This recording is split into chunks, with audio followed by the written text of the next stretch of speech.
Hey guys, tonight we journey into the twisted chambers of medieval medicine, a place where pain wasn't just expected, it was the point. Welcome to the world of the medieval dentist.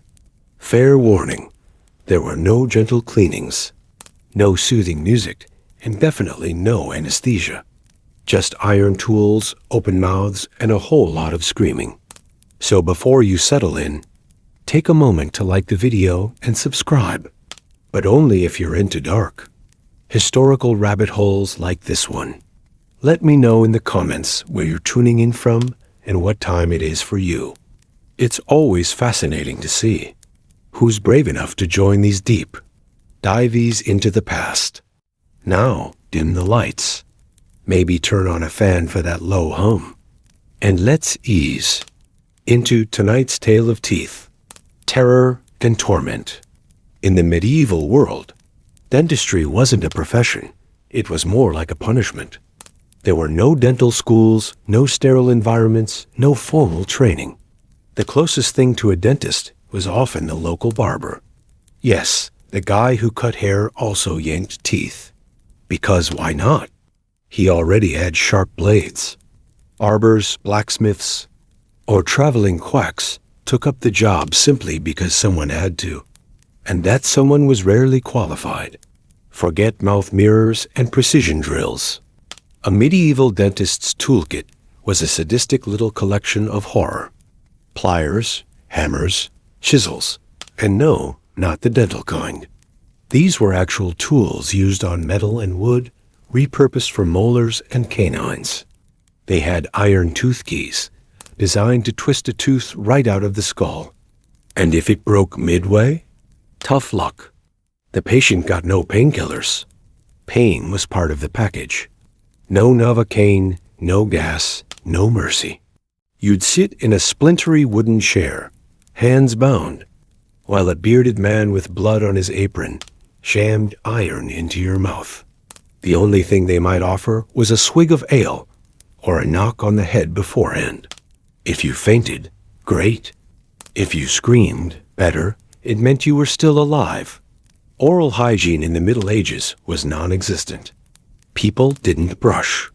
Instead, they chewed on twigs or used salt and ash to clean their mouths, rarely. By 30, most people had blackened teeth, bleeding gums, or painful abscesses. But infection wasn't just painful. It was deadly. A single rotten tooth could lead to a fatal blood infection. And that's if it didn't drive you mad with pain first. Tooth pulling wasn't always done in private. Traveling dentists would set up shop in the middle of a town square, lay out their tools, and yank teeth in front of a crowd, sometimes with music playing. It was part medicine, part theater, and full horror. The louder the patient screamed, the bigger the crowd. People came for the pain. Infections, broken jaws, crushed teeth, all common side effects. But the real killer was sepsis.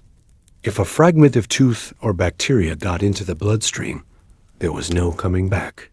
Antibiotics didn't exist. Even something as simple as a bad abscess could kill you in days.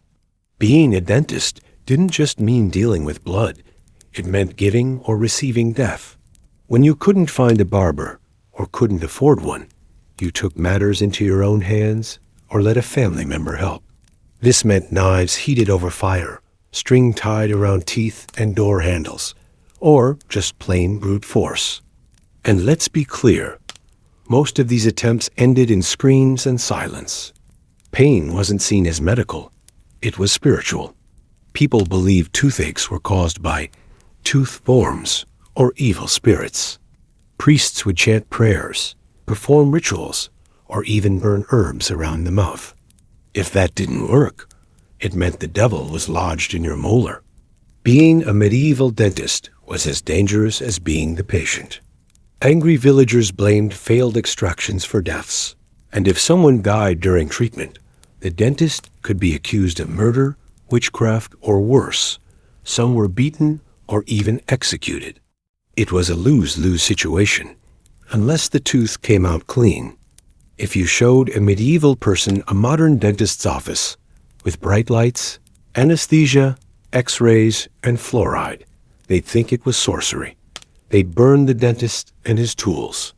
To them, a painless extraction would be as believable as flying pigs.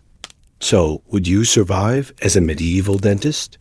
Only if you enjoyed the smell of blood, didn't mind being hated, and could ignore the cries of people whose lives you may or may not be shortening.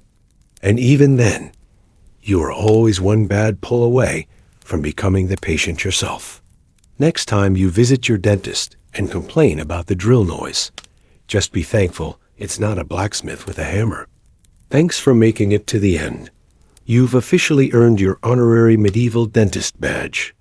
Let me know in the comments, which part made you cringe the most? And would you rather be the dentist or the patient? Like, subscribe, and I'll see you in the next episode of Historical Horrors. Until then, brush well, and avoid time travel.